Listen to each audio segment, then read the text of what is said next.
Hello and welcome back to the channel. I'm Tim and we're currently playing through Silent War 2.0 with the IJN expansion, campaign number 3, Turning the Tide. We are starting week 3 of December 1943. And before we get started, got a correction to make. Thank you to Richard Dorset for pointing out in the previous episode that I've been forgetting the +1 DRM that Wolfpacks get for their 2-hit rolls. So I went back and looked the week prior to last, which would have been week 1 of December. There weren't any combats that would have affected. There was one that looked like it might have because I missed the roll by 1, but I actually forgot to add in the ASW on that calculation, so it ended up not still being a miss. But last week, it was the Archer Fish missed sinking a 7,000 ton merchant by 1, but in actuality, if I had remembered the Wolfpack DRM, they actually hit the 7,000 ton merchant. So I've updated our tracking chart here with that, so we're now actually up to 464 ships sunk and 2,074,000 tons. I think that's right, or is it under here? Yeah, that's right. 2,074,000 tons. So that was where we actually left off last week as far as our stats. Also wanted to thank Joe Childers for helping me out a little bit with my Japanese pronunciation. So hopefully when we get some of those ships that have the TS in them, I'll try to get the pronunciation closer on those. So thanks for that, Joe. All right, so let's go ahead and get started then with week 3. Get our camera turned down here. So first off, we've got our war event phase. So we'll see if we have a war event this week. 0 to 3 on the black die. And we will. And we do. Number 2. Well, we rolled a 2. It's going to be event number 3. So let's see what that is for war period 3. War period 3, event 3 is special mission airstrike on truck. Player must deploy 10 submarines to truck. Only contacts with C2 and TF results are used. So let's put our SMZ marker here in truck. I don't think we'll be able to get 10 there. We don't really patrol down in this area too much. But we do got a few that'll be able to make it looks like. And any of those coming out of the Fulton, actually both the Fulton and the Bushnell, any of those that end up being ready for sea, will be able to respond to that as well, since they're within one op area. So we get to see how that works. And yeah. So that'll be our war event for this week. Haven't had one for a while. That'll make it interesting. Next up, we've got our torpedo improvement phase. I've been looking forward to this one. We did hit our next threshold, which was 460 ships sunk. We're actually at 464. If we consult the torpedo improvement table. Let me zoom this in a little bit here. We see that to reach +1 from 0, we failed at 450. We've now reached 460, so we get to make another attempt. And we need an 8 or a 9. Let's see if we can do that. Get back to my normal zoom factor here. Come on, 8 or 9. Oh, just a 4. All right, so that means we need to get to 470 ships sunk before we can try again, which that's only 6 away, so hopefully we'll be able to do that. After that, it's 485, so I don't think we'll be able to jump all the way to there. That would be 15 plus 6. That'd be 21 ships sunk, which if we manage to do that, that would definitely be our best week yet. But we should be able to at least get to 470 and hopefully a little beyond it, so it'll make getting to 485 a little easier if we fail next week. So that was our torpedo improvement phase. Next up, we have our intelligence and weather event phase. So we'll roll for our ultra areas. We got 3. Let's see what that is. 3 for War Period 3 is the Java Sea and the Solomons. So we'll get those put out. Not areas we typically patrol in at this time. So those might end up getting ignored. We've got no one that can reach the Java Sea. And anyone that could reach the Solomons, which would be the sailfish, is actually going to have to respond to our SMZ, I believe. Not sure it's really worth going in there for that anyway, because even with the +1, you're only finding something on a 6 or higher. So we'll probably just ignore those this week. Then we've got our weather check, or our weather roll. So let's see if we have a storm that crops up this week. And, oh, sorry, I should have checked. For December, we needed to get a 0. So we got a 2. So no storm yet again. Clear skies all around the Pacific. That will take us to, that concludes the strategic segment. So on to the Triple R segment. No reinforcements this week, although I will note that we do still have one returning submarine up here in the Aleutian Islands. I marked them with a double RTB to remind myself that they're returning. And they'll be able to make it back to Pearl Harbor this week and then get shipped off to California for refit. So next is going to be our ready submarines phase. So we'll go over here to our submarine tender display and see who all we can get out to sea this week. So first is the Rattan. They need a 5 or less. And they got it. Next we've got the Aspro needing a 5 or less. This is at the Sperry. They succeed. Halibut, 5 or less. They do not. The Apagon, 5 or less. Yes.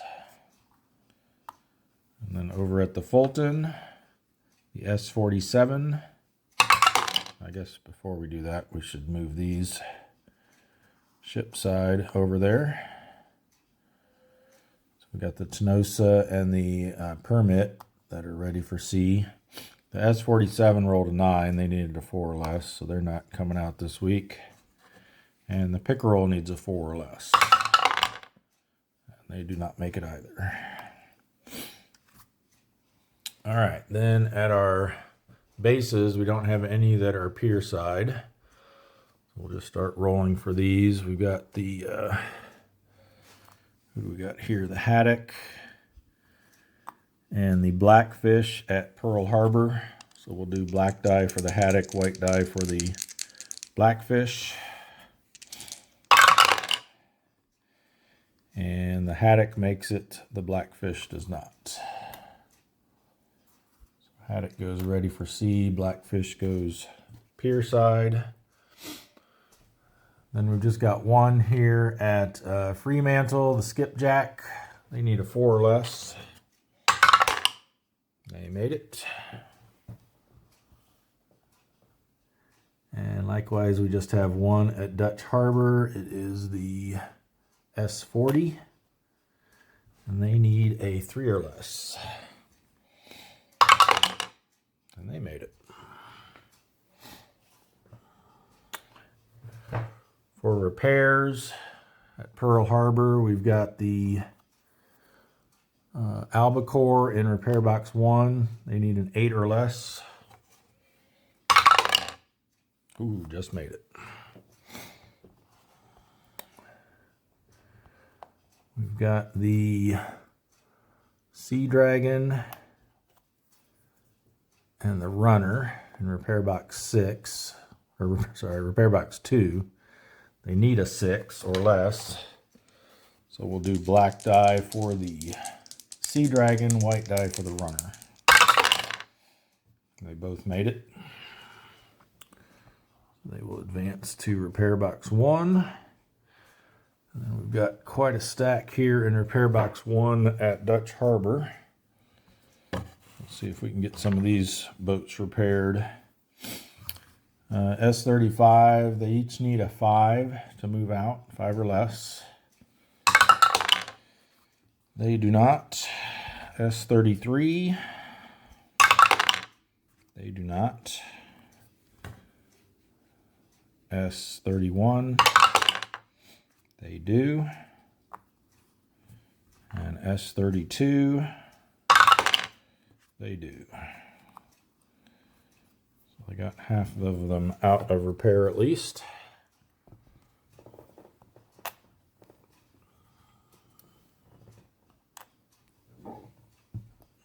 Okay. That takes us to prep for operations. Get all these guys moved up.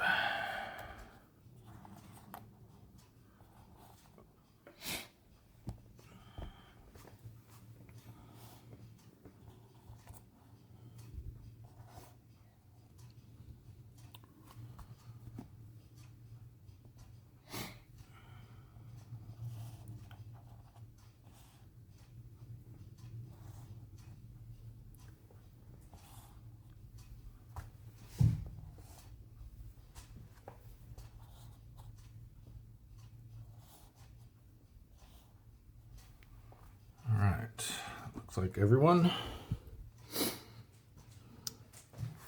So that will move us into the operations segment. And we will start with our returning subs, as we generally do. First of all, let's get the, who was this again? The Shad back to Pearl Harbor.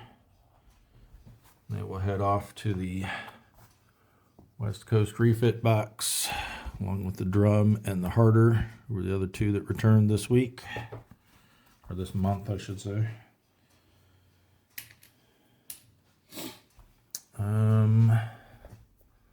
Let's see, who do we got here? Okay, these are all outbound. Good. And that's a shame. That means our wolf pack is going to have to respond to that SMZ. Oh well. Let's see. Hopefully they find something. We've got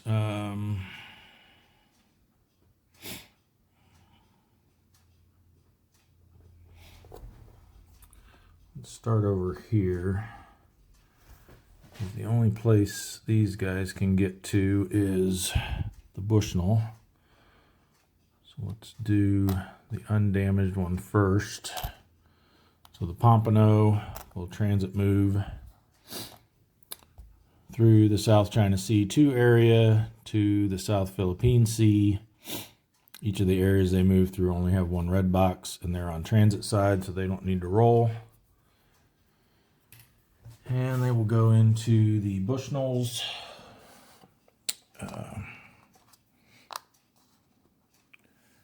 broom box. And then we will do the same with the gudgeon. They are damaged, so we need to roll to see if they're allowed to go in. They need to get a superficial result. And they do not. So they will have to head back to Fremantle probably. Closest place for them to get to. All right, then I think we'll also send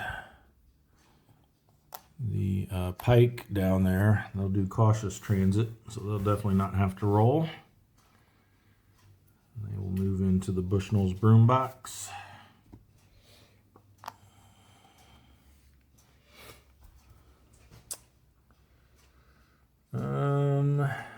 What else we got here? At the S44, they can reach the Bushnell, so let's send them over there. Oops.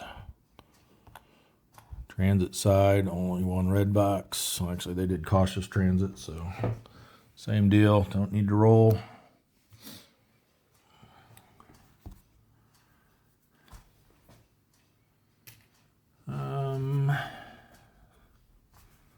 And we've got the Muskellunge here.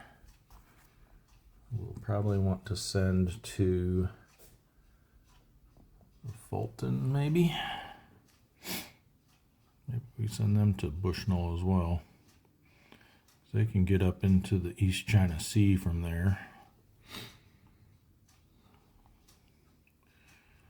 Let's do that. We'll send them in cautious transit over to South Philippine Sea. And they go into the room box at the Bushnell.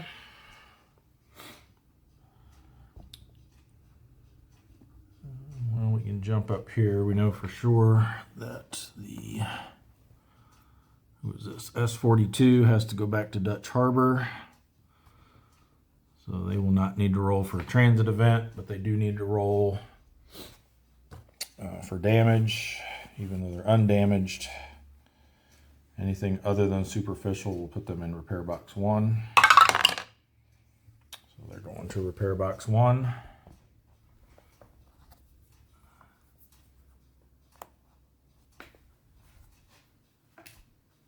And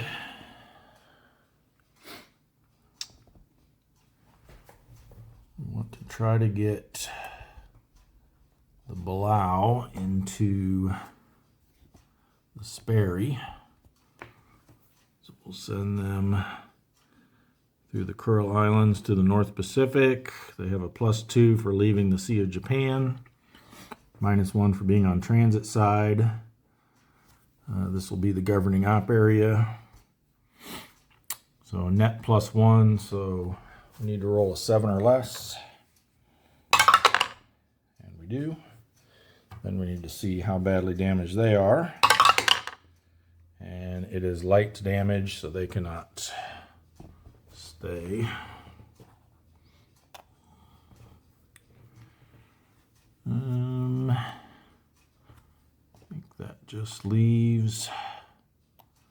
Oh, we got some here. We got a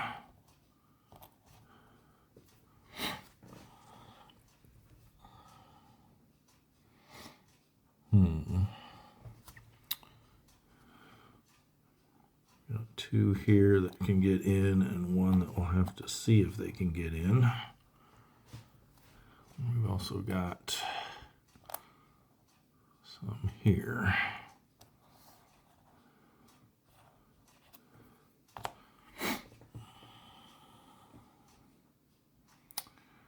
So I think, how many we got here now? We've got 3 at the Sperry and 4 at the Fulton, but 2 are leaving from each. So Fulton, though, we need to get. These guys only count as 3 total, right?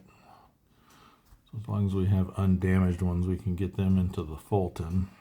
Which I think we'll do with. So we can do the same for the Sperry. I think we want to get these, at least a couple of these, into the Sperry. Yeah.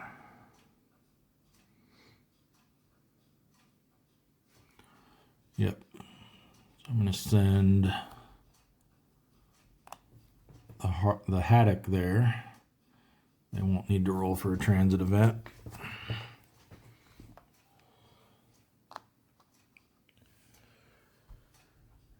And we'll do the same for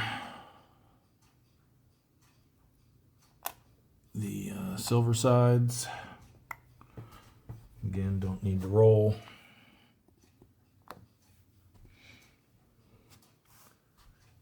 And got 5 there now.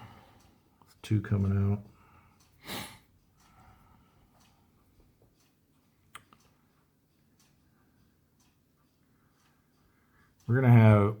We probably want to keep the Fulton as free as possible, because these ones that are responding to truck will want to, because they're going to voluntarily RTB when they're done. So they'll be able to reach the Fulton and the Bushnell from there. We probably want to keep those as free as possible so that we can get as many of those subs that are responding to the SMZ into there.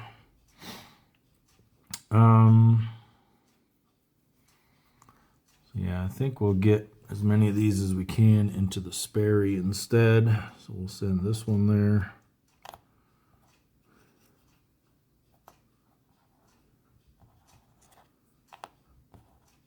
And again, they don't need to roll.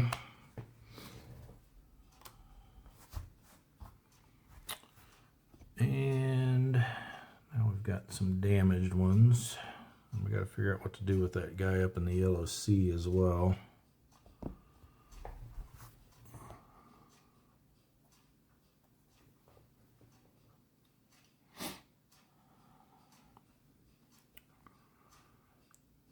So unfortunately, I can only reach the Fulton. But you know what? I think before we figure out what to do with all those, I'm going to go ahead and send as many as we can here into the special mission zone. So we'll leave the rest of those that are out with RTB or damage and come back to them after we resolve our special mission zone. So let's take a look and see how many can actually reach truck from where they currently are. I'd like to try to avoid having to send our wolf pack in there if possible. Try to keep them out a bit longer. So for sure we've got the sailfish, basically anything within 1 op area that's either patrol side or transit side without an RTB marker, or ready for sea at a base that can reach it, which would be the Fulton. Could be able to respond to that war event. So right now we've got 2 subs ready for sea at the Fulton that can respond.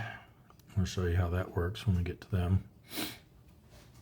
Beyond that, so that's 2, so we need 8 more. We have to send a total of 10 if possible. Looks like we will be able to. So that's 2. Sailfish would make 3. All of these op areas are adjacent to the Carolines, so they would be able to respond as well. So 4, 5, 6, 7, 8, 9, 10. There's our 10. Plus we've got the darter here that could also respond. So we could leave back one of those. Probably want to leave back the best one, which is going to be one of these 2 Balaus.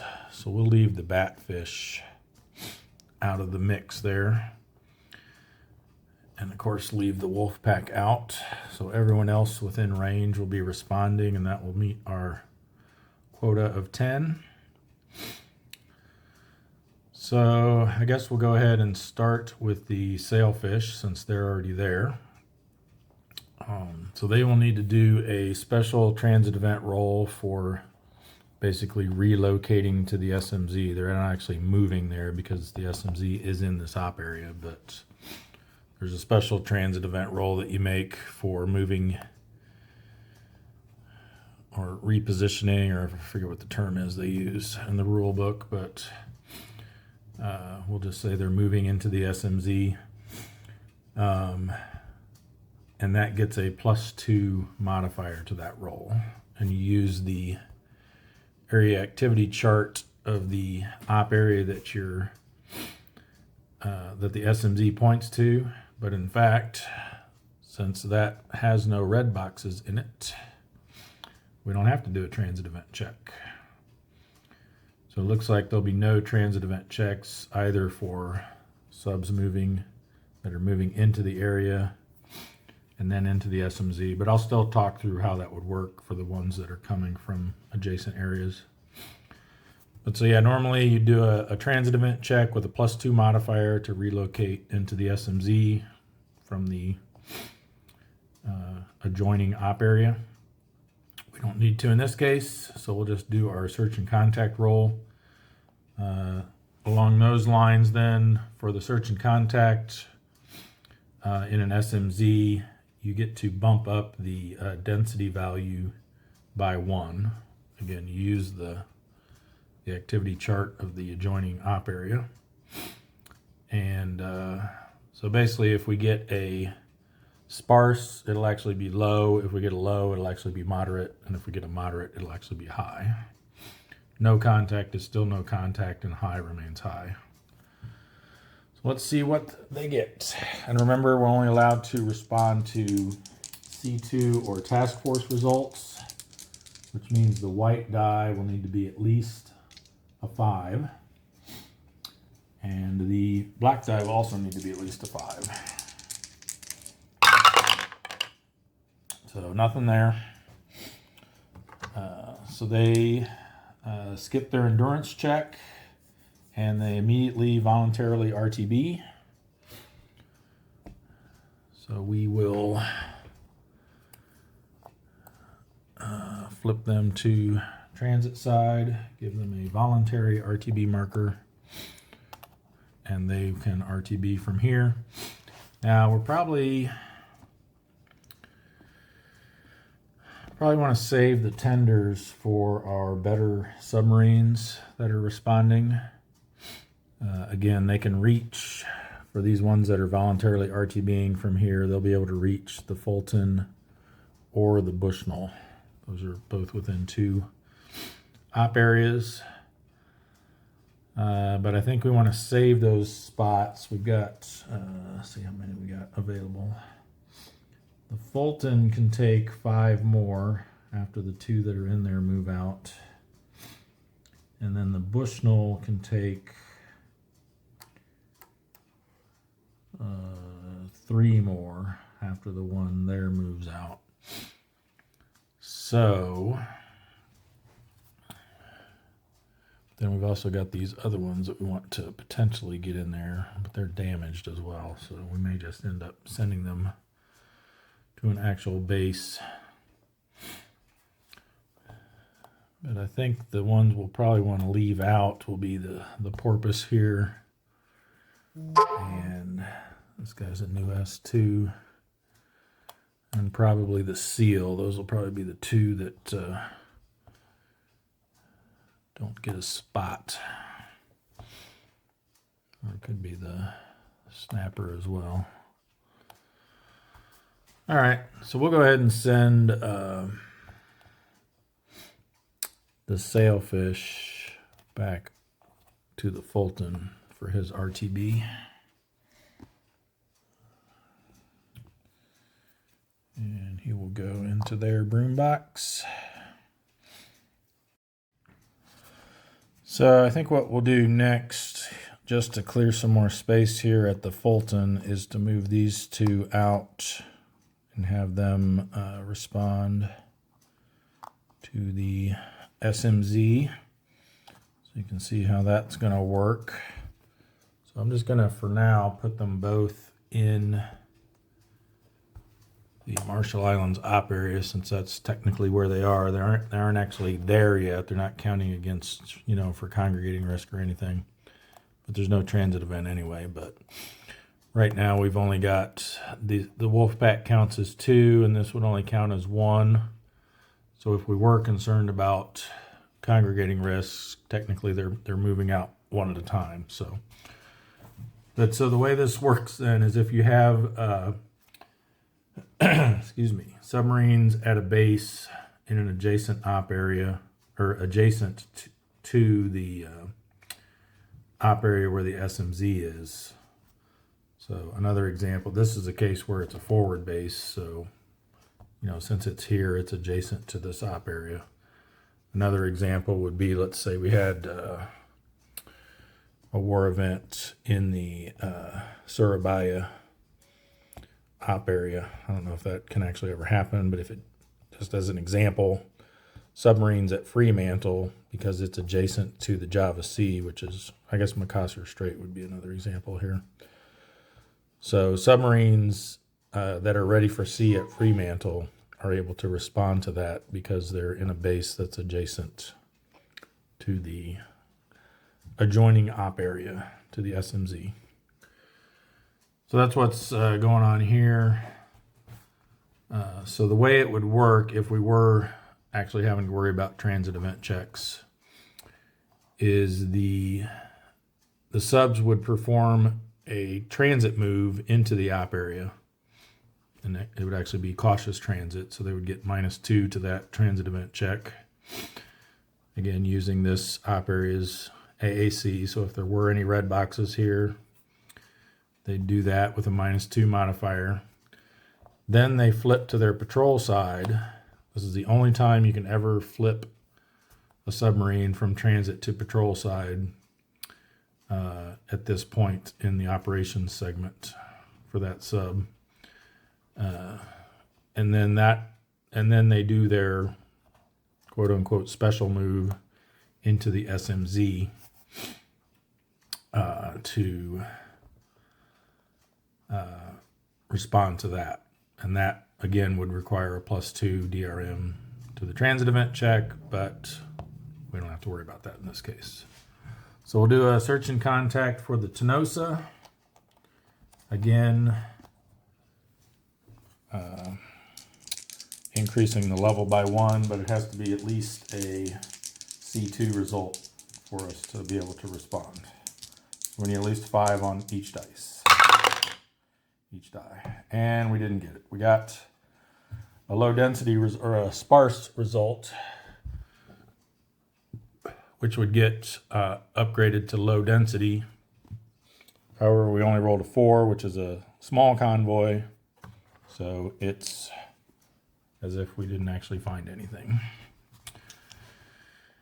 And then again, they will voluntarily RTB, and we'll just send them right back to the Fulton, right where they came from. Okay, so that's 3 that we've done so far. Sorry, that's 2 that we've done so far, which is exactly why I wanted to go grab a die here so we can keep track, because I'll forget. So we've done 2 so far. I can find the 2. We'll just set it right there. So for our third, we're going to be sending the permit, again coming from the Fulton. So they'll do cautious transit into the op area, flip to patrol side, move into the SMZ, and we'll roll for them. Again, needing at least a 5 on each die. And did not get it, so they found nothing. They will voluntarily RTB. I won't even bother getting the marker because I'll just have to put it right back. And they'll RTV back to the Fulton. So we currently have 5 subs at the Fulton. So they got room for 2 more. And we'll be able to send 1, 2, 3, 4, 3 more to the Bushnell once the Raton leaves. All right, so that was number 3.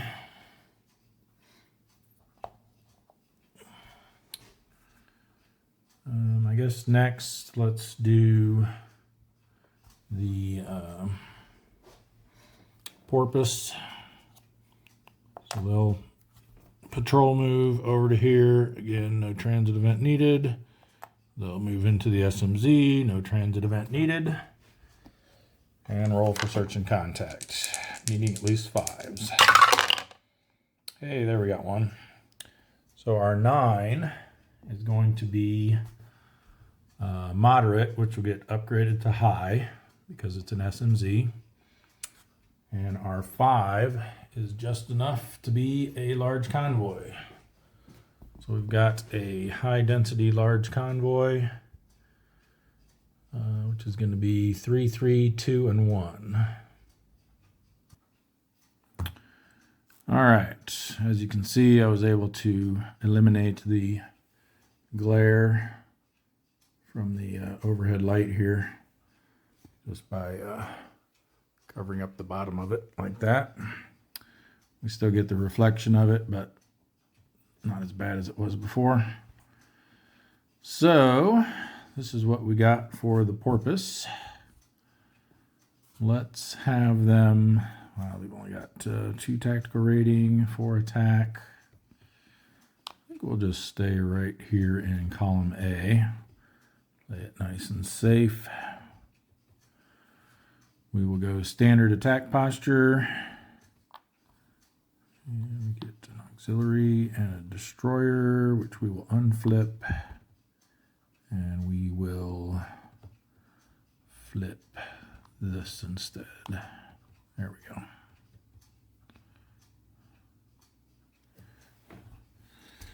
We need an auxiliary.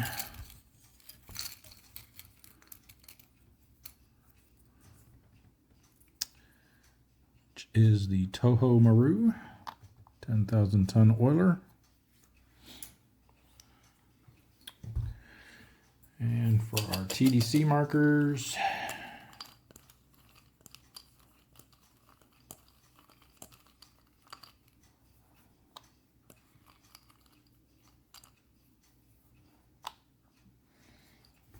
two of them, -1 and +3.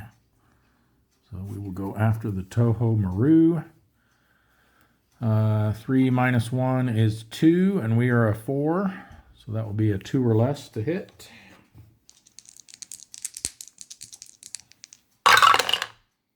No go. No counterattack.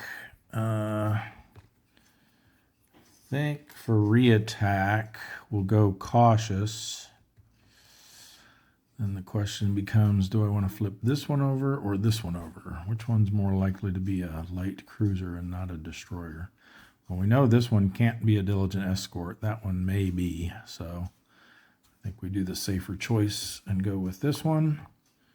And it is a destroyer.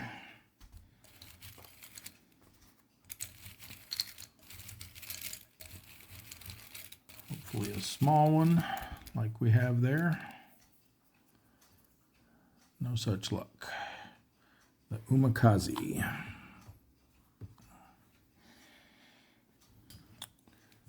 So, things got a little more difficult. We're going to need a nice TDC marker here to help us out.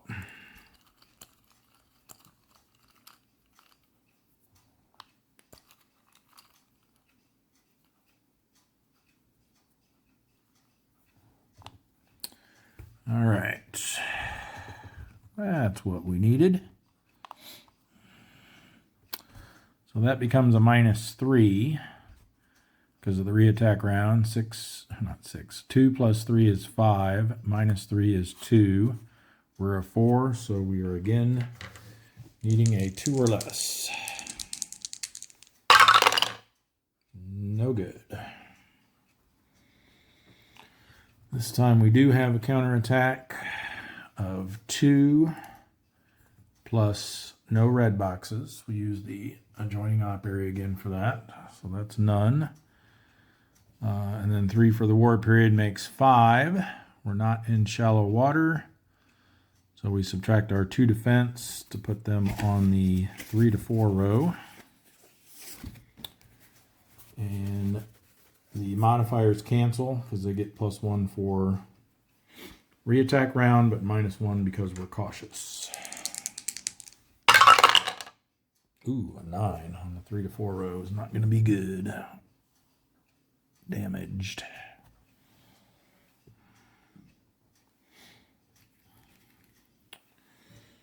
Okay. And then again, we don't do an endurance check. We just voluntarily RTB. And we are going to send them back to or toward Brisbane. So they will go here to here, and there are no red boxes along that path, so no transit event check. Put them in the done box there. That makes number 4. For our 5th, let's send in our other one that we're not going to send to a forward base, which is going to be the SEAL. So they'll patrol move into there and then reposition. I looked up in the rules while we had the camera off there. Reposition is the term. Reposition them into the SMZ and roll for search and contact. Looking for 5s. And just missed it. So nothing for them. And they will also voluntarily RTB to the Coral Sea.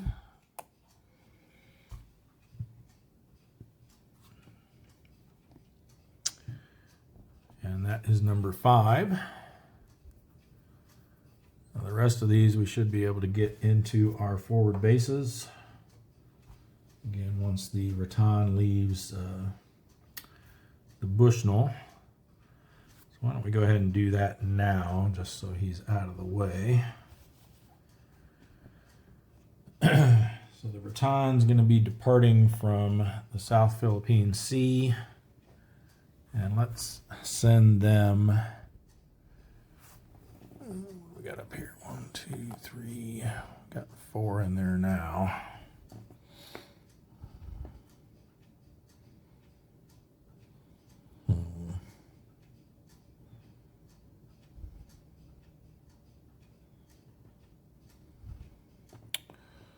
Trying to figure out where we should send them. Make room. Maybe we just settle for the North Philippine Sea for now. So we'll just send them to here. Cautious transit, so they don't need to roll for a transit event. We'll have them patrol from there next week. They can move up into the East China Sea if we wish them to, or just patrol there. All right, so now we can do our other 5 for the airstrike on truck. And those are going to be these 2, these 2, and the darter. So let's do the darter next. They'll patrol move in, reposition to the SMZ. Roll for search and contact. And they come up empty as well. I think we're going to have them go to, we got where here now? We got some P's and S's. to Agato in the Fulton.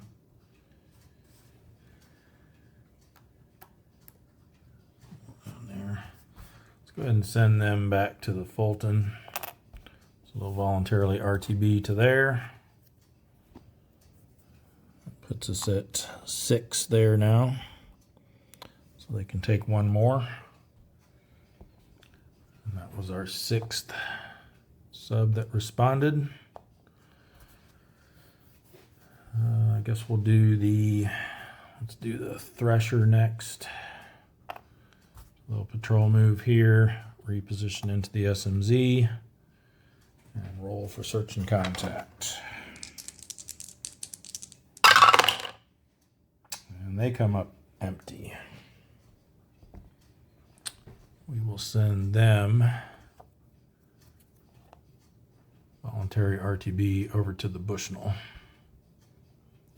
And there would be a transit event check here. However, they're on transit side, so they get a -1, so no need to roll.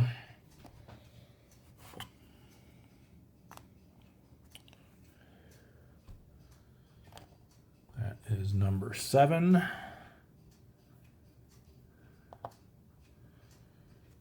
Number 8 will be the Tautog.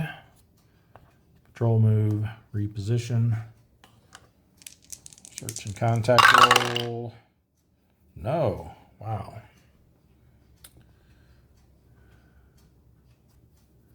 And they will also go to the Bushnell.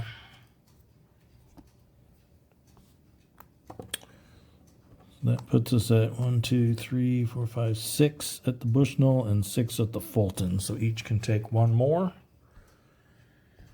And we have 2 more to do, so that works out.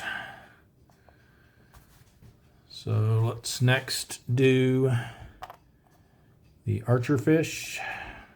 Patrol move, reposition. Put the Batfish on the bottom since they're going to stay there. Search and contact. There we go, finally. So 9 and 8. Again, that's going to be moderate, which gets bumped up to high. And then the 8 is going to be a task force. So they found a high density task force, which is 1224. All right, we've got one that is zigging away in column D. It's tempting to go after the big targets over here, but I think in this case we're just gonna keep it simple and safe and set up in column A, and we'll take a chance here. We'll go aggressive. We're only going to have to reveal these 3 no matter what, so let's hope that we don't turn over something nasty.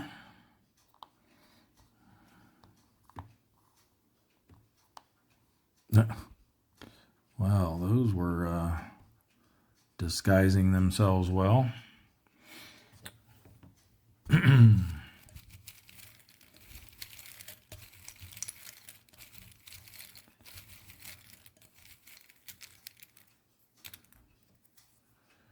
We've got the Hokaze,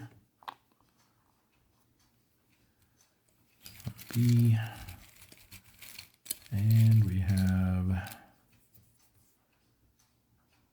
the Ikazuchi.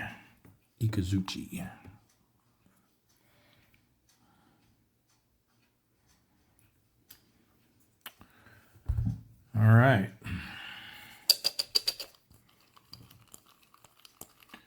Are aggressive, so maybe we can take one of them down. Make life a little bit easier on ourselves in the re-attack round.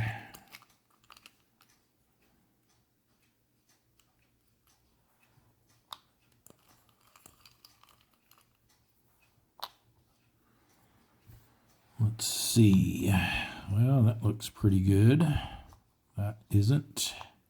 And that isn't. So much for that plan. All right, so this becomes a -3. So they are a 2, plus 3 is 5, minus 3 is 2. We're a 5, or we're a 7, I mean, which gives us a 2 hit of 5. And with our die roll modifier, means we will hit on a 6 or less. There we go. 0, 4. 4 is more than enough to sink. Figure out where I can put my hand here so it doesn't change the focus. Yeah, 4 will sink that 3,000 ton merchant. So that's the archer fish.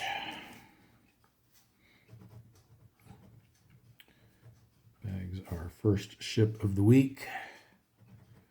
3,000 ton merchant.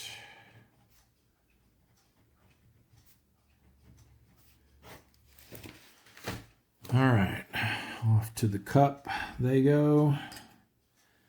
And let's record that. Another ship, just need 5 more. 3,000 tons. 5 more to be able to do another torpedo improvement roll next turn. All right, for our counterattack, we've got 3 0 red boxes, plus 3 for the war period makes 6. We have 5 defense. Puts them on the 1 to 2 row with a +1 because we're aggressive. 4 becomes 5. Nada. And we are just going to withdraw. We don't want to tangle with them anymore. So voluntary RTB. And with them being a Balau, I think we want to send them. See what kind of mix of stuff we got here now. We'll send them to the Bushnell. Put a little power over in that area. So they're full up now. And that just leaves 1 more that we need to do. That's going to be the snapper. Patrol move, reposition. Roll for search and contact. Looking for 5s. Didn't get it. We got a 7, but 0 is not a large convoy or higher, so they find nothing. And they will voluntarily RTB back to the Fulton. And they are now full. All right, so we've satisfied that. So I'm going to go ahead and remove the marker. And let's see where we want to go to next. Let's see what our... Maybe we should figure out where we're going to send all these, the rest of our RTB subs, now that our tenders are all full. Except for the, I think there's still room at the Sperry, right? 1, 2, 3, 4, 5, 6, and 2 are leaving. So we could potentially get 3 into there.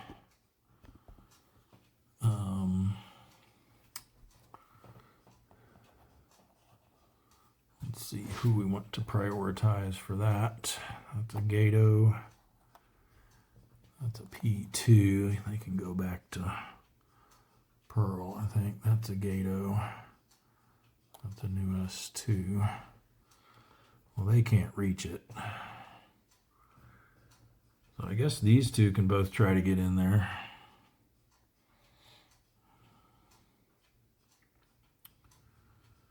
Let's see if they can. So they will cautious transit into the North Pacific, which will not require a roll. But then we need to roll to see what their damage is. Superficial, they can stay. Anything else? They cannot. Ooh, yes, superficial. So they will come in. That puts us at 7.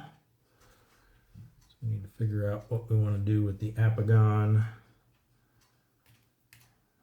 and the Aspro, two Blau class submarines that are ready to leave there, so that we can get another one in. And I think we want both of them to go up to the Sea of Japan.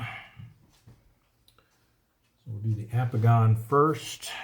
They will depart from the North Pacific through the Kuril Islands over to the Sea of Japan. They have a +2 DRM for entering the Sea of Japan and a -1 for being on transit side. This being the governing op area, so with the net +1, we don't want to see a 7 or higher. All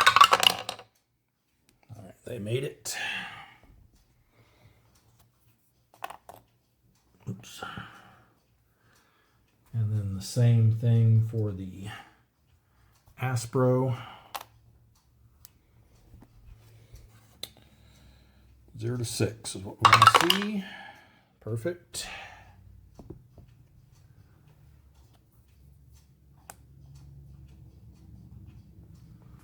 All right. Now we can see if the tarpon can get in here.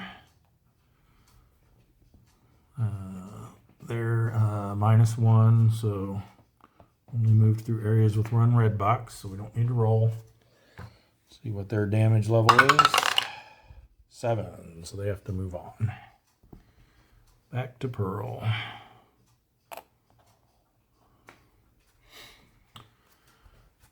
All right, that just leaves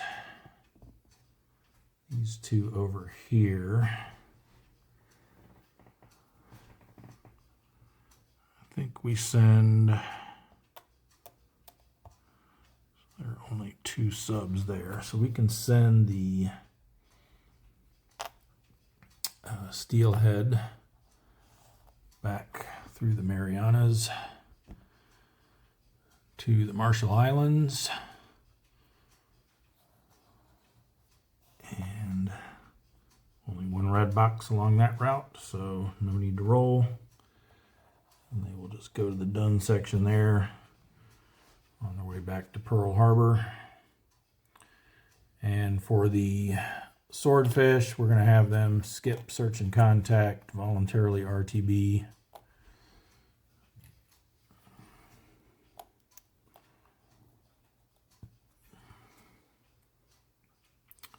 And they will likewise move into the Marshall Islands.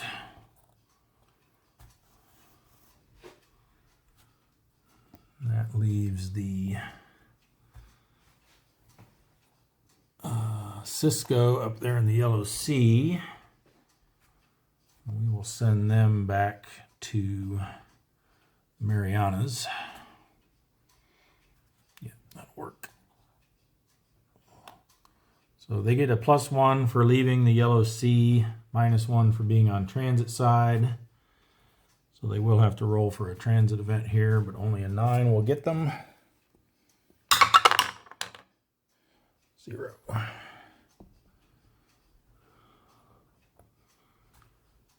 All right.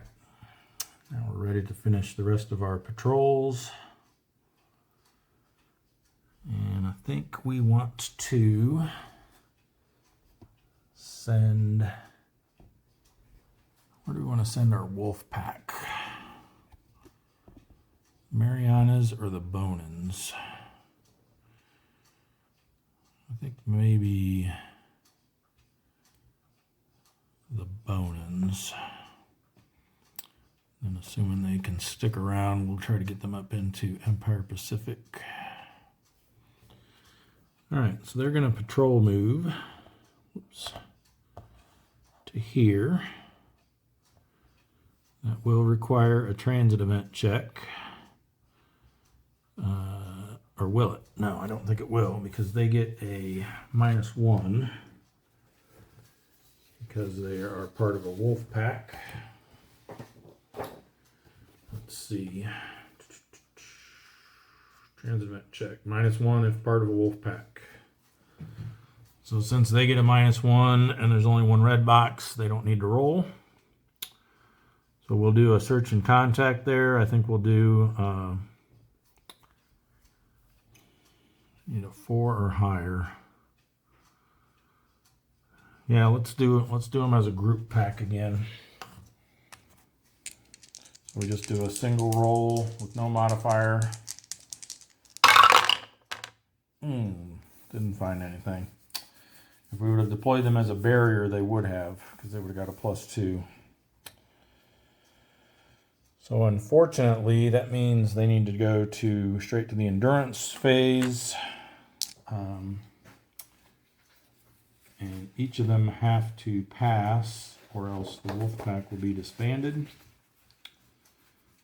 So they are all A ratings. And they did not find any contacts, so they get a -1 to their roll. So they need a 7 or less to stay. So let's roll for each of them, starting with the Greenling with their Super Skipper.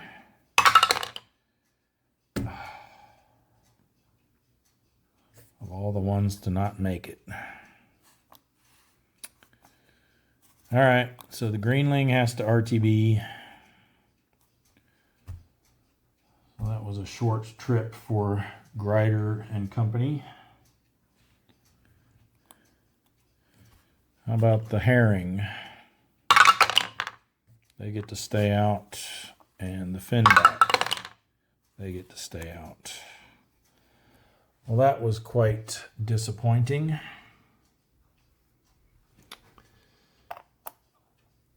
And it also means that now that they are no longer wolf pack, we've got 5 subs in here, so whoever leaves is going to, at least the first one to leave is going to have a +1 for congregating risk. All right, haven't had any luck keeping these wolf packs out more than 1 week yet. Let's do the... Guess we might as well go ahead and do this now. Let's send the Rasher up here to the Empire Pacific. So they will get a +1 because of congregating risk for the area that they're leaving. That means an 8 or a 9 is what they don't want to see. And then search and contact. Oh, 0-1. They come up with nothing as well. So they will need a 7 or less to stay out. So they do get it. Might be, if this keeps up, we might not make our next check at 470.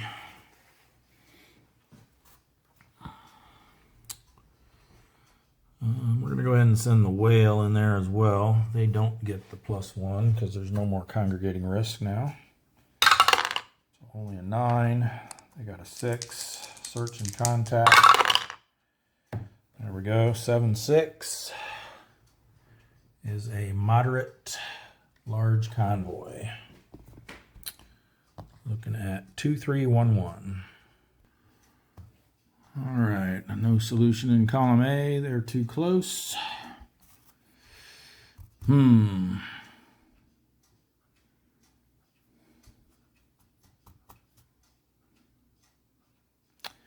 I think I'm going to set up in column C.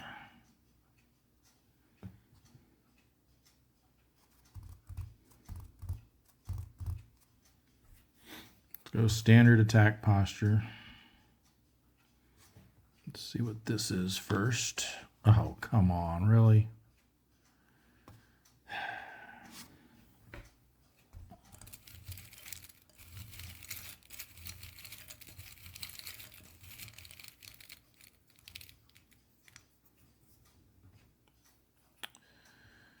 The Maikaze ASW of 5. We can attempt to crash dive. We need a 0. Nope. Diligent escort roll. They got a 4, which is nothing.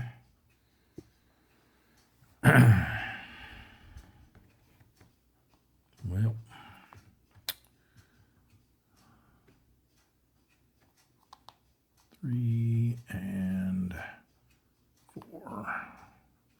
Unflip. Watch this one be a diligent. Wow.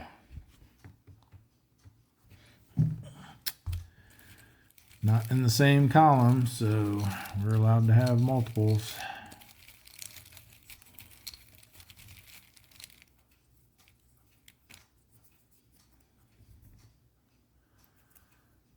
The Natsushio, also 5 ASW. Attempt to crash dive. Nope. Diligent escort roll. Nothing.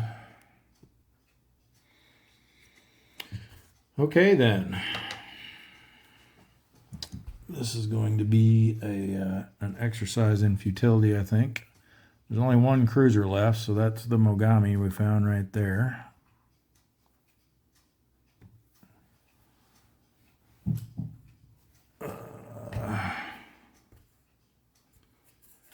Hopefully we don't have a valid shot on anything, and we can call it a day without them firing back at us.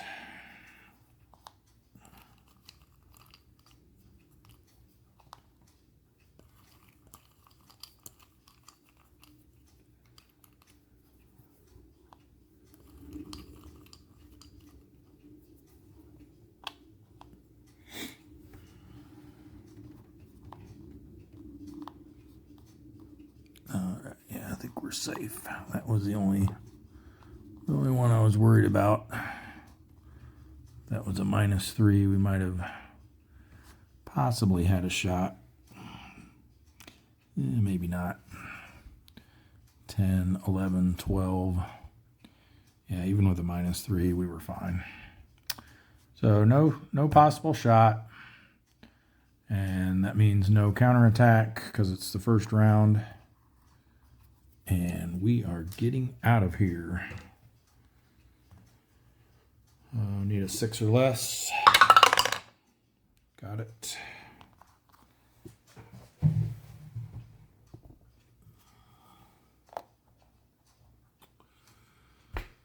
Alrighty. I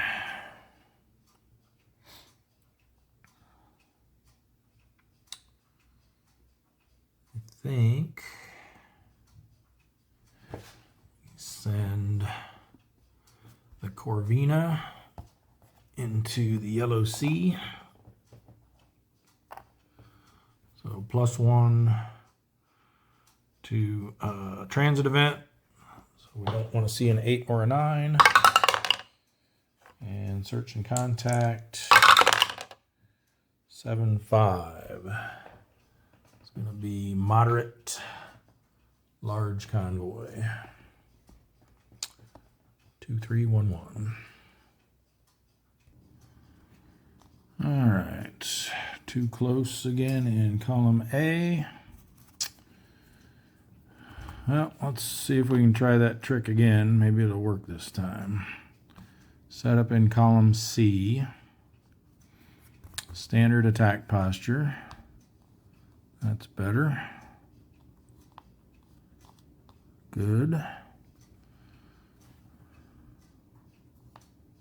Good. And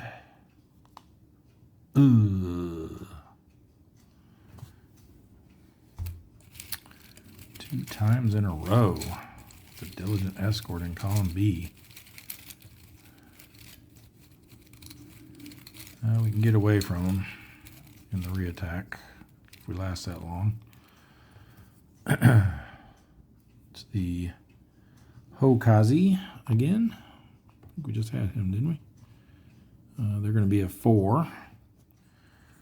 We will attempt to crash dive. Nope, almost. And counterattack. Ooh, 6. I got something this time. Spotted us.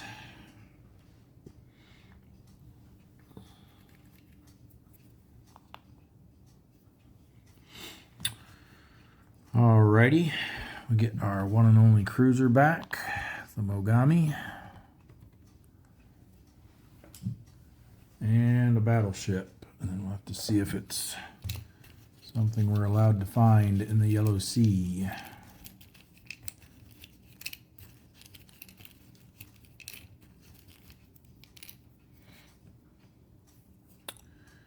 It is the BV Issei. Don't think we're allowed to find that there.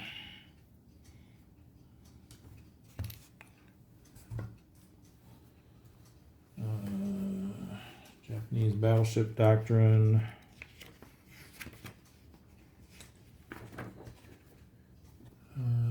Anything that's not 32,000 ton or 68,000 ton. Empire Pacific, Sea of Japan, East China Sea, or North Philippine Sea, since we're in War Period 3. Anything else placed back in the cup and reveal another counter in their place. So unfortunately, that means we're going to have to flip over this one. Oh, good. A carrier. Well, they do have some carriers now. Just got them this month. We had depleted their entire carrier fleet, if you remember previously. So it's either the Shinyo or the Kaiyo. So we'll do even odd. It is odd, so it is the Kaiyo, smaller one.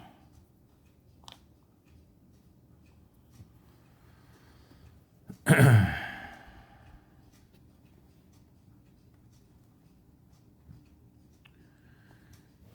right. Put that over there. And that was from column B. So let's see if we can do something in spite of this diligent escort here and then move away from them for a reattack if we need to. If we sink the Mogami, it won't be necessary.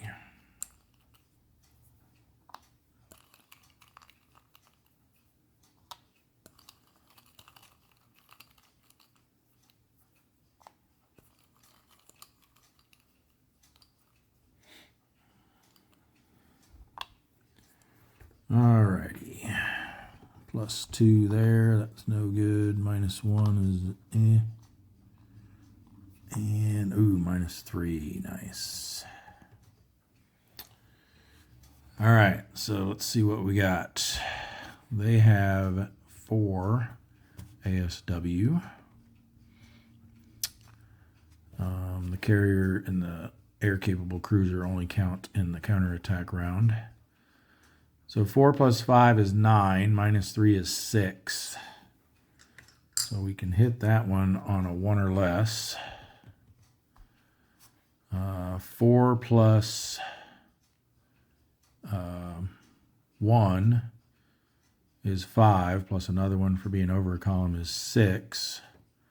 -1 is 5. So we could hit that one on a 2 or less. So I say we go after the gunboat.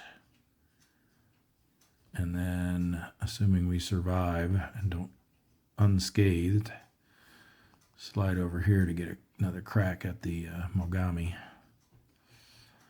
So we need a 2 or less to hit the gunboat. Nope.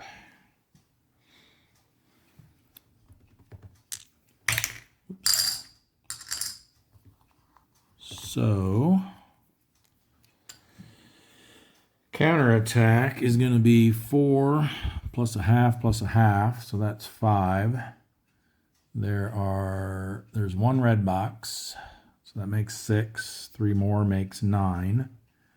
We have 4 defense, but we're in shallow water, so we only get to subtract 3 from that. Puts them on the 5 to 6 row, and they get a +1 because we're spotted. So for a low roll here. Ooh, that's not going to be good. That becomes an 8. We are damaged RTB, so that settles the question of a reattack round.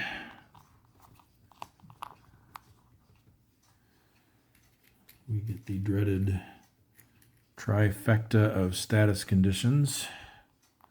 Spotted, damaged, and RTB. We will roll now to see if we lose our spotted marker instead of waiting to the end turn segment. Yeah, at least we get to lose that one.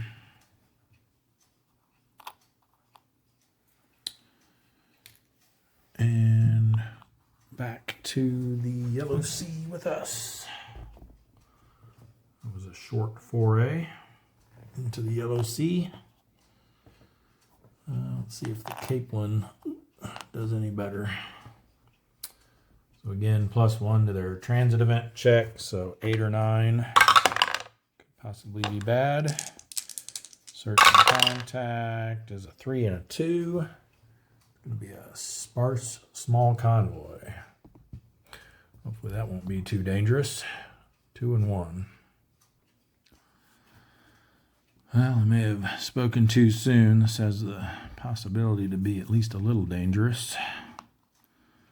We'll set up here in column A and go standard attack posture. Oh, nice. And, yeah, couldn't be all good, right? So we need a light cruiser. Gonna be the Naka.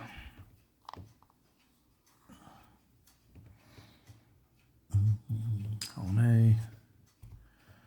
And a destroyer, of course.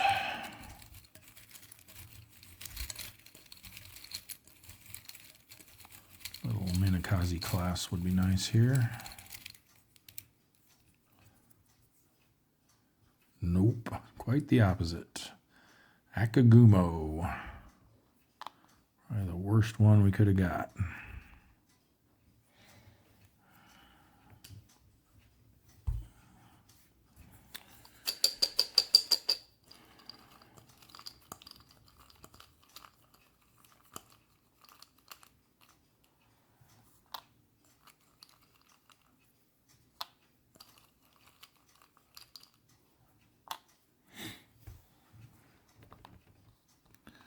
That's terrible.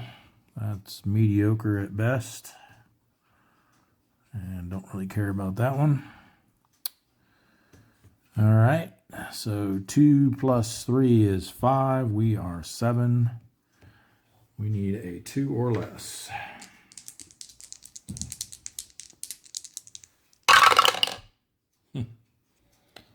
Not even close. Counterattack time.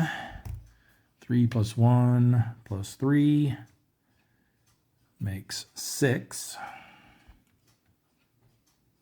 No, it doesn't. It makes 7. And 5 defense, but we're in shallow water, so we subtract 4 from that. 3 to 4 row with no modifier. Oh, come on. Really? Oh, man. Damaged.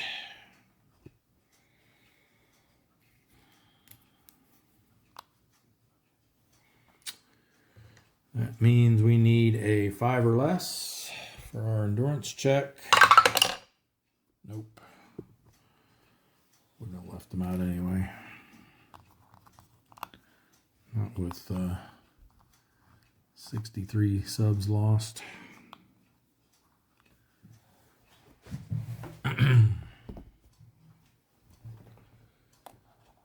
Okay. Terrible, terrible, terrible. I think we send the Ray into the East China Sea.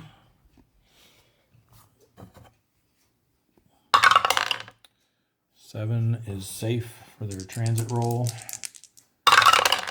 And they get an 8-8, which is going to be moderate task force. So 2, 2, 3, and 4. All right, here we've got Too Far And zigged away. Oh boy. Let's go for column C.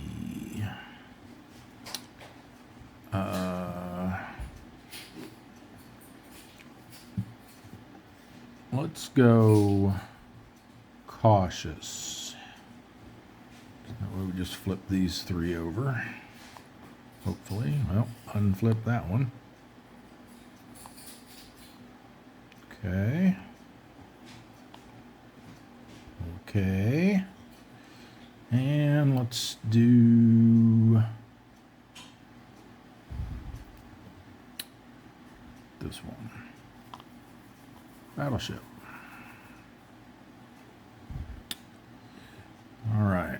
We need an auxiliary.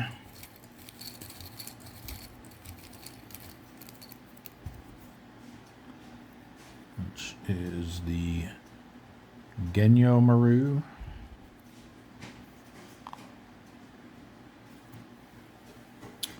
And we need a battleship. We'll have to see if we're allowed to encounter it in the excuse me, the East China Sea. Should be able to, unless it's a Yamato class. They have special restrictions when you're using IJN. Nope, it's a Congo. It's the Congo, in fact. Oops. So that's perfectly valid.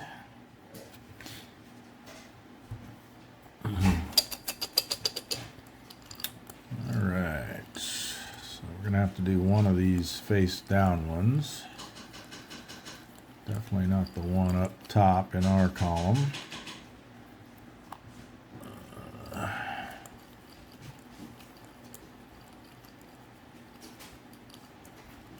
Thing is, if we stay where we are for the re-attack round, we won't have to flip that one if we stay cautious. We can just flip the three Rising Suns. Oh, we need one more. Sorry. Oh, I think we'll put it on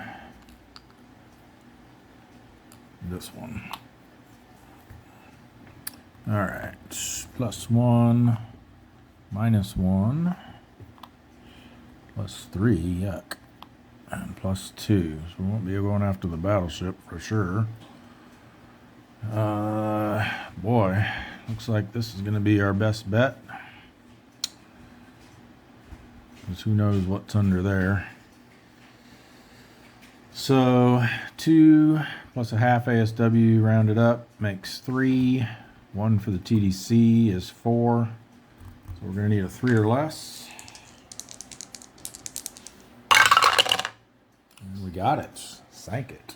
9 was a little overkill on a 1,000 tonner, but we'll take it. So the Ray sinks on the MA1T. That's nice because that means no counterattack now. That goes back to Cup C. Get another ship and another 1,000 tons.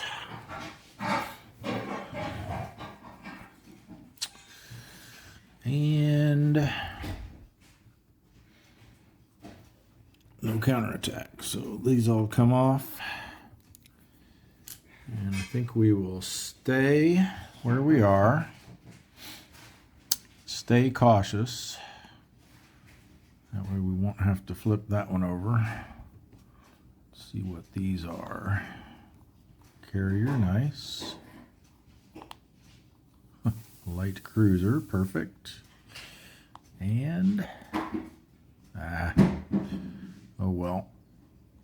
No sense unflipping it. 'Cause, well, number one, because we have to flip all the Rising Sun flags before we can flip any red balls, so we just have to flip it right back over anyway. But plus, we know that one's a destroyer anyway.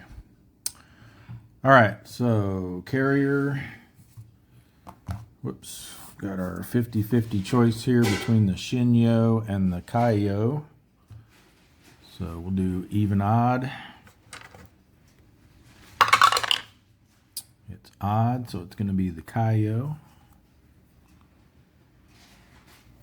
For our, get back over here. That's for our carrier in column B. And then we need a light cruiser. And that is going to be upside down, the Nagara.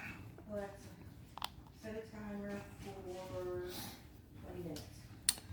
And last and certainly least, destroyer.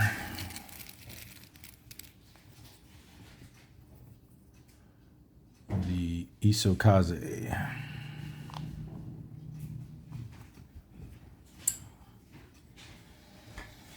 All right, let's see what we can make happen here.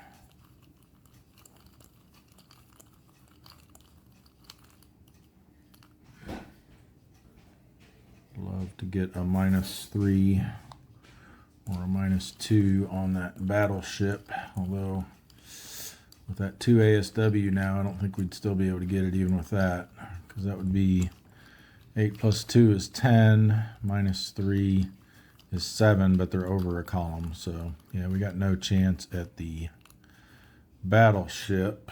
So, I think we might as well target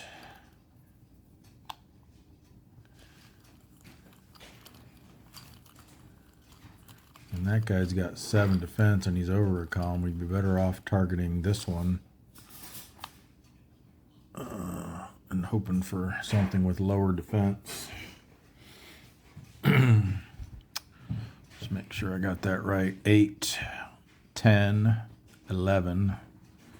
And then even with a -3 TDC, he's going to be an 8. So yeah, we got no chance at the Congo, unfortunately.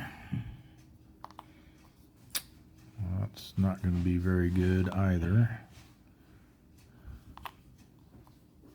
Looks like our light cruiser is going to be the target of choice. I mean, this one wouldn't be bad, but it's not going to be as good as this. This one's going to be one better.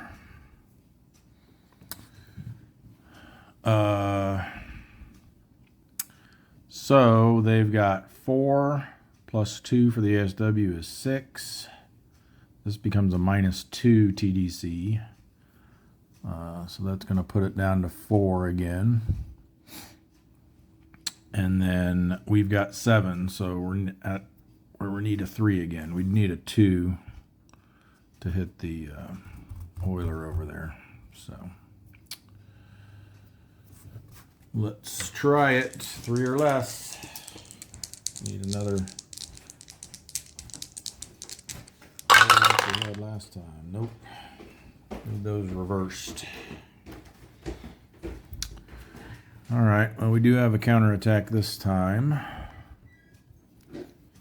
which will be 2 plus what do we got there? 1 red box in the East China Sea, and then 3 for the war period. Makes 6. We've got 4 defense, but we are shallow there, so we only get to subtract 3. So they're going to be on the 3 to 4 row, +1 for reattack, but -1 for cautious. And a 6 on 3 to 4 is spotted.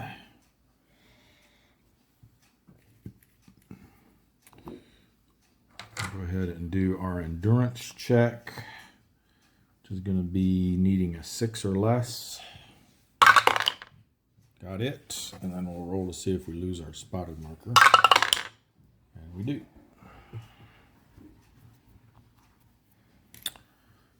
So they go back.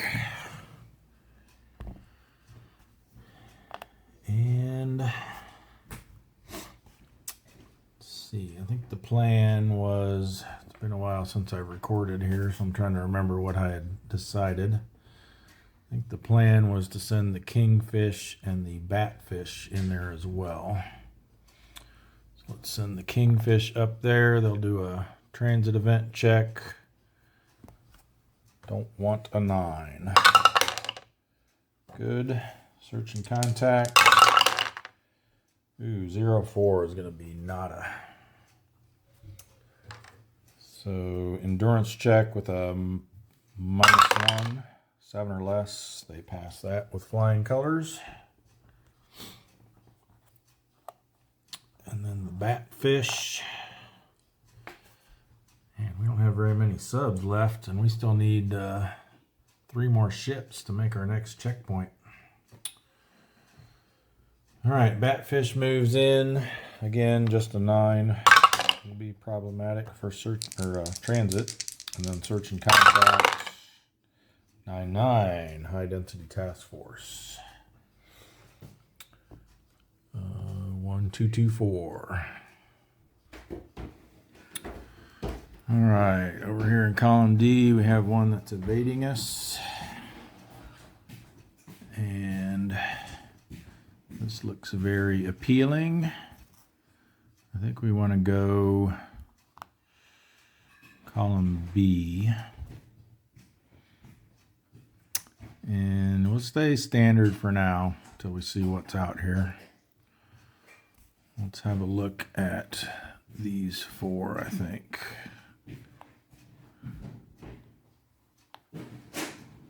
Very good so far. Kind of sad that one has to be replaced. All right. Perfect. 2 auxiliaries. We'll do the one in column B first. And it is the Genyo Maru again.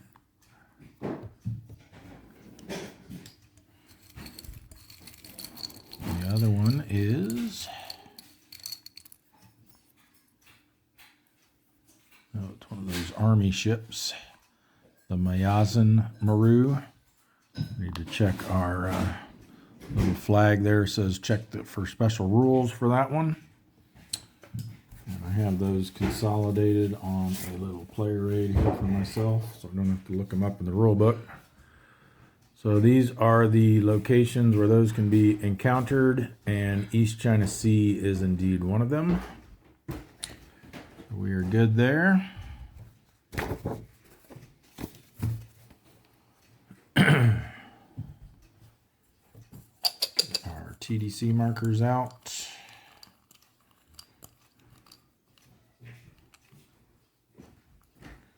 We'll definitely be sticking around for a reattack and going aggressive. We'll shift over there to, well, we don't even have to shift. We just have to reveal that one in column A.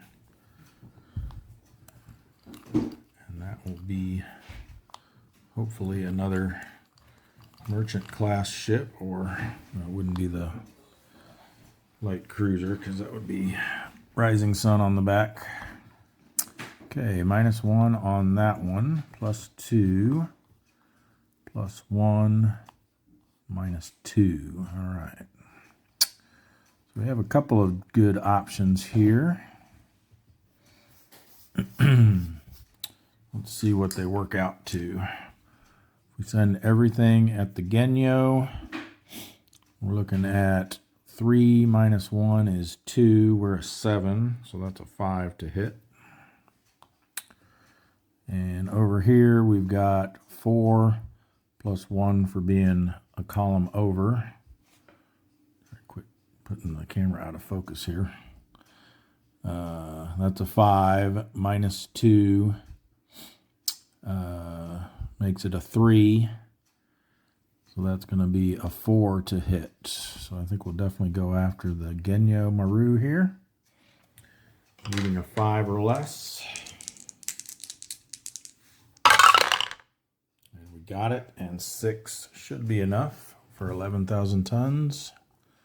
There we go again. 10 to 17. So 6 is indeed enough to sink it. So they got away from the ray, but not from the Batfish. That's some nice tonnage there. The AO Genyo Maru, 11,000 tons. So we'll send them over to the pile of shame. And rack that one up here. Puts us to 467 and 11,000 tons. Puts us at 2,089,000 tons.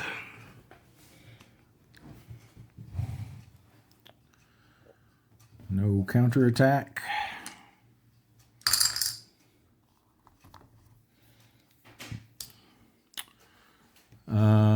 Like I said, we'll just stay where we are. If we slide over here, then we got to start revealing this stuff. We'll shift to aggressive posture. Just have to reveal this one. And of course it's a destroyer. I figured that. Hopefully a little baby one. It is not. The Harukaze.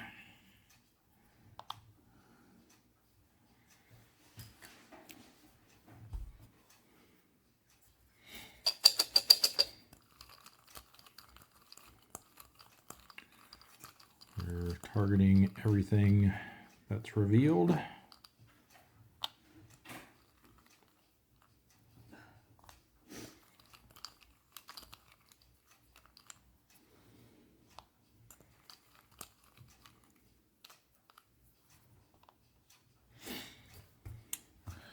And we have a +1, a +3. Come on.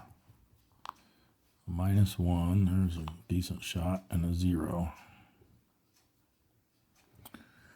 All right. Well, they all get -2 because we're in the reattack round and we are aggressive. So we have, for this one, would be 2 + 2 is 4. +1 over a column makes 5. -3 makes 2. So that's a 2-hit number of 5, and we hit on a 6 or less. Here we've got 4 + 2 + 1 is 7. -2 for the TDC is a 5. So that's a 2-hit number of 2. And here we've got 2 + 2 is 4. +1 is 5, so another 2-hit of 2. So I don't think those are good enough to try splitting anything. So we'll just go after this little merchant over here. And we need a 6 or less. There we go. That'll do it. And so the Batfish also gets a 1,000-ton merchant.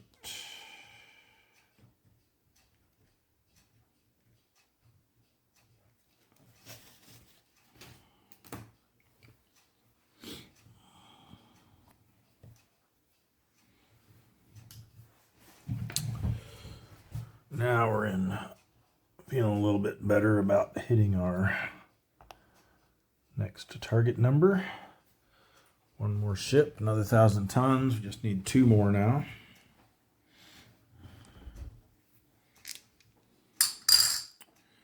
See, just as quickly as that, things can turn around for us. We do have a counterattack. 2 + 1 + 3 makes 6. Again, we're in shallow water, so we only get to subtract 4 instead of 5 for our defense,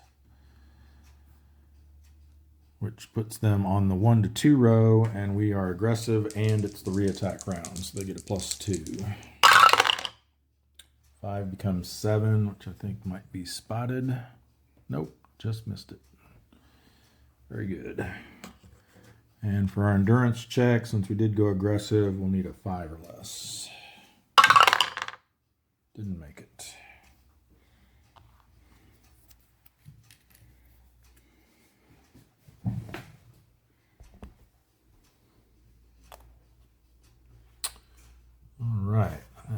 completes our operations in the East China Sea. So let's do, what we have here, just 3 submarines there in the Bonins, so we can send the Hake over there. So they'll do a patrol move, only a 9 will trigger an alert check, and then search and contact 09. That's going to be a loner, because 0 is a white box result and 9 is a red box result. So let me get this current operating area over here so don't forget where we're at. And we need to set up for a loner. So let me clear these off.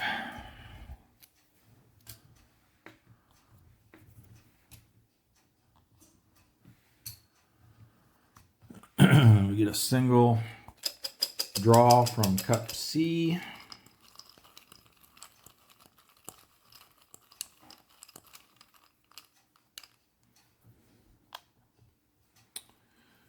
We roll on against our tactical rating, which is 4, to see if we set up in the same column or an adjacent column. Equal or less, so same column. And let me just make sure I got all these steps correct, because I did have a question at one point about when you had to declare your posture, but I believe if you follow the steps of the outlined in, I think it's 24.0. No, that's Wolfpacks. Loners is 28. No, 28.1. There we go. So we roll a die, subtract super skipper value. If it's equal to or less than your tactical rating, you go in the same column. And then we reveal the target unit. So this is before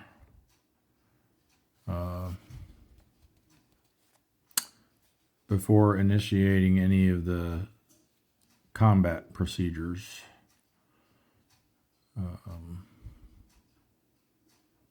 So yeah, I'm pretty sure we get, based on the way this is worded here in the order of the steps, you reveal it, then depending on what it is, if it ends up being a surface ship, then you go to the combat procedure, which says to resolve combat normally, except that you can voluntarily invoke combat event number 1 as long as it's not a warship unit and as long as we aren't spotted to begin with. And then tropical storm could potentially prevent it, and I assume a typhoon prevents it altogether. So yeah, next step is to reveal the unit. It is a warship, so we won't get to do surface gunnery.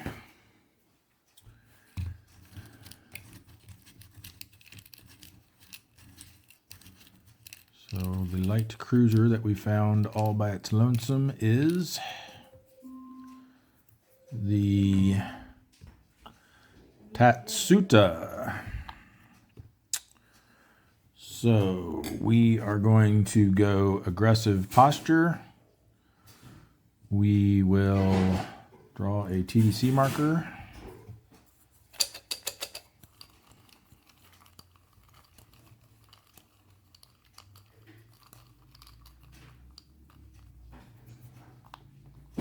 It is a 0, which becomes a -1. So they are a 3, we are a 7. That's a 2-hit number of 4. With our die roll modifier, we hit on a 5 or less. Just missed it. 1 wouldn't have done anything anyway. For the re-attack round, we will stay aggressive.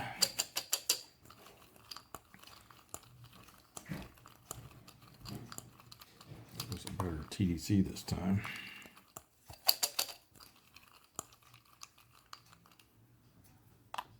That's a lot better. That becomes a -4 thanks to reattack and aggressive. So they're now a 0, which means our 2 hit is a 7. And we'll hit on an 8 or less. So anything but a 9. Ooh, 8, but then again, 1. Unfortunately, for 5,000 tons is no effect.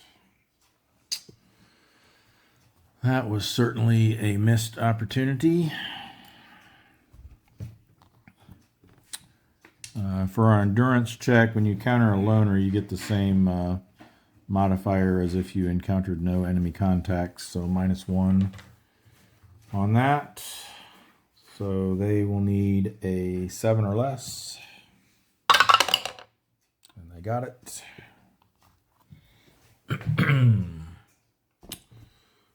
Let's go next to our 2 subs that are patrolling in the Kuril Islands as part of the Aleutians campaign. So the S-41, search and contact. I get a 1 and a 7, which is nothing. 7 isn't high enough to be a loner. Needed a 9 for that. So they are a D rating and didn't find anything, which means they need a 4 or less. Ooh, they just made it. Then we have the S-46. Yes. Search and contact for them. Same thing, 1-7, nothing. So they also need a 4 or less, and they made it. And that just leaves our 2 up here in the Sea of Japan to get us to our magic number of 470. So the bowfin, search and contact, 4-1 is going to be a sparse small convoy. It's going to be 2-2, 1-1. Or low, sorry, not sparse. It was in the orange for a 4. Yep. Low density small convoy, 2-2, 1-1. All right, column B, we've got a too far situation. I guess column B is where we'll set up. We'll go, you know what, let's go cautious just so we can unflip something if we need to. Start over here, then come to here, very good. And I don't know why I flipped that one. I meant to do this one, but we'll stick with it. And it worked out okay anyway.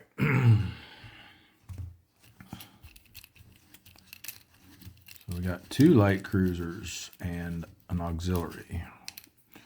We need to get at least one of these down. 2 would be great. The Katori is in column A, our ultralight cruiser. And B is another ultralight, the Kashima. Unfortunately, they have the same defense, so getting less tonnage for the same amount of work. Then we need an auxiliary.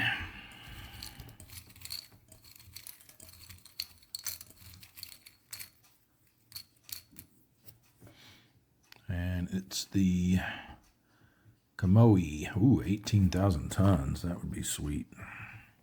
That would be very sweet.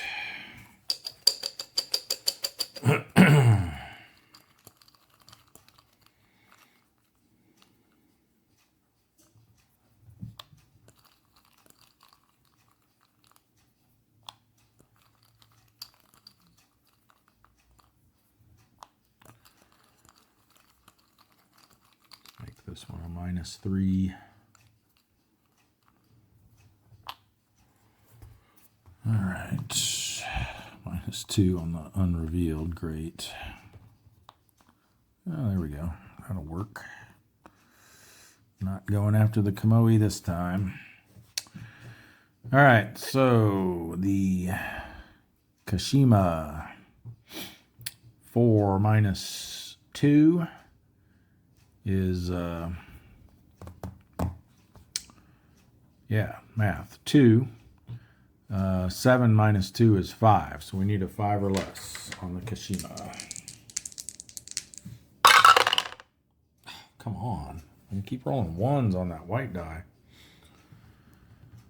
All right. Well, unfortunately, since we went cautious the first time around, we can't go to aggressive. You can only do that if you have a super skipper. And I don't really see any advantage of switching to standard. So let's stay cautious. All right.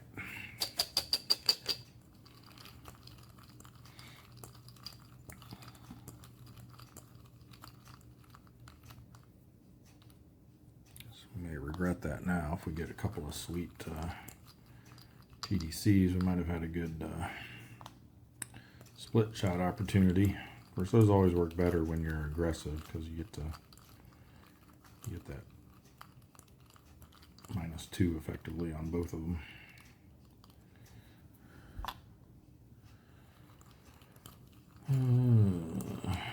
Once we get our torpedoes to +1, then that'll really make split shots a lot more viable because you get to add that +1 to each group of each subdivision of your attack value that you send out gets that +1 modifier. All right, so let's see what we have. That's horrible. That's good. That's not so good.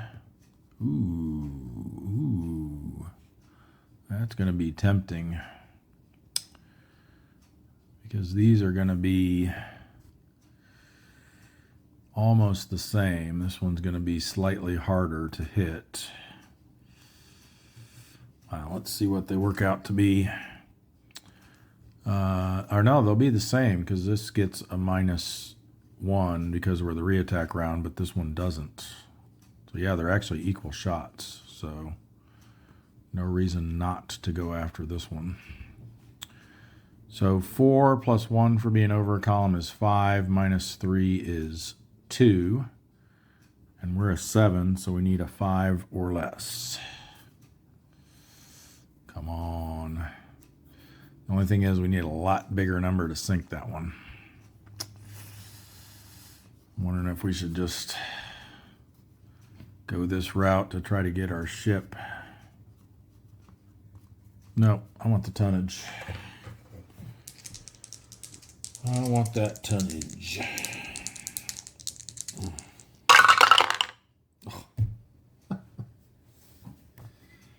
Man. The white die is killing me. All right. No counterattack, so we are done. For our endurance check, we need a 6 or less. Ooh, just made it. Nice. Like to keep them up there in the Sea of Japan. Don't want them to have to come back. All right, last chance here with the billfish. They need to sink 2 for us. And a 1-7 is going to be... Ooh, that's right. You only miss on a 0 up here. I thought that was going to be a no contact. So it's going to be a sparse... 7's a large convoy. So might be a good chance for 2 kills here. 1, 2, 1, 1. Let's hope the draws are kind. Well, this doesn't look great. I think we'll go here in column B. We'll once again go cautious so that we have an unflip opportunity if we need to take advantage of that.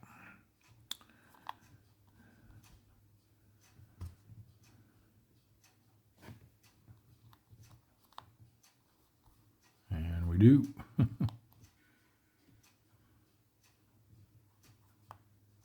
Ah. All right. Not too bad. Let's get our auxiliary first, and then we'll roll for see which, or then our destroyer, and then we'll roll to see which carrier we end up with. Oh, another one of these. The Akitsu Maru. And we will again check and make sure that those can be found in the Sea of Japan. And they cannot. It's drawn outside of the indicated waters, remove it. And no ship is drawn in its place. Any assigned TDC is lost. So they just go away. Weren't actually there. And then we've got our even for the Shinyo, odd for the Kaio. We got the Shinyo this time, the bigger one.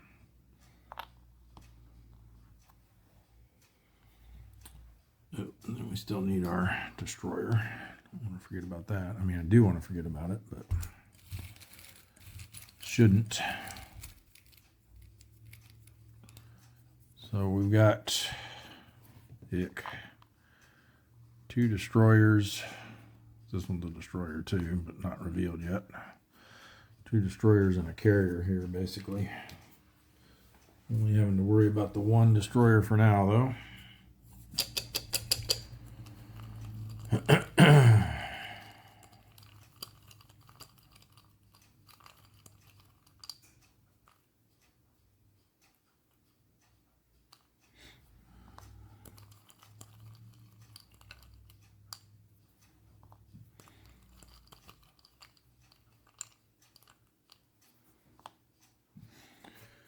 Alrighty, +2. We needed that one to be really sweet. These are all terrible. So I think we'll have a outside shot at it here. 3, 4, 5, 6 to our 7. So we need a 1 or less. See if we can make it happen. No. Well, now we get a 9. Killing me. All right, so for the counterattack, we've got 2 plus a half from the carrier, rounds up to 3. We've got 2 red boxes in the Sea of Japan, and then another 3 makes 8. We've got 5 defense, so they'll be on the 3 to 4 row, but we were cautious, so -1. And that's nothing, a 1. Oh boy. So if we stay here, we know what we got here. It's another destroyer. Or we could slide over here and hope that this is something benign. I think we'll do that. We're going to stay cautious though. Oh, good. It's a cruiser. Only one of those left. It's the Mogami.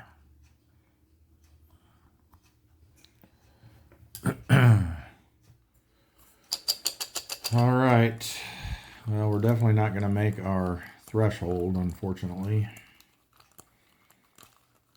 But hopefully we can at least get one away and then get some nice tonnage here to boot.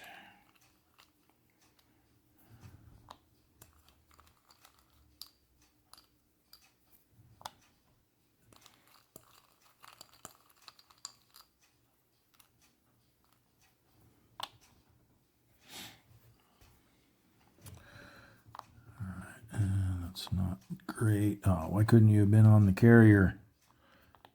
That's horrible.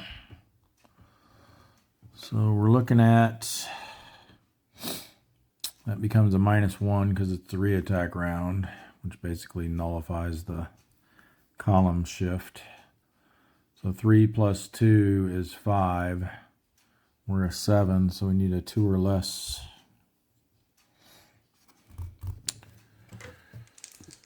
All right, here we go. Nope. 5 wouldn't have done it anyway, I don't think, for 19,000 tons. Would have damaged it. All right, so we got another counterattack. It's going to be on the 1 to 2 row again, this time with no modifier. Because the reattack round adds 1, cautious posture subtracts 1. And a 6 is nada.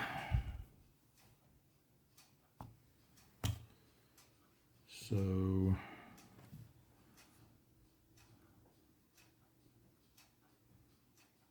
or sorry, we're on the 3 to 4 row, not the 1 to 2 row. Right. My bad. Just recalculated that because that didn't seem right. So we're actually spotted.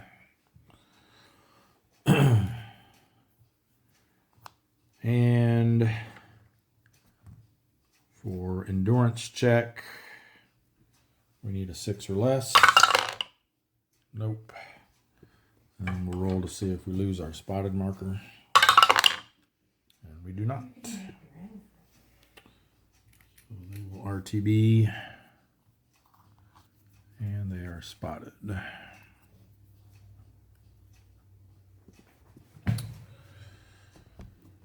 All right. So that's all of our subs that are out. Let me just double check because last time I missed a group. I think I got them all this time. Yep. So that just leaves, we've already sent everybody out from the tenders. So we just have our ones at the bases. And unfortunately, there's only one at each. So we're not going to be able to form a wolf pack to be able to operate next week. So hopefully we can.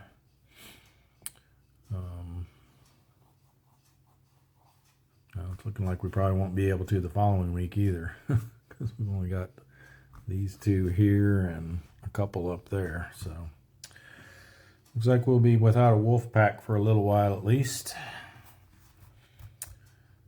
Well, the following week will be the new week of the new year, actually. So we'll be getting some reinforcements. So maybe there's a possibility we might be able to form them that week.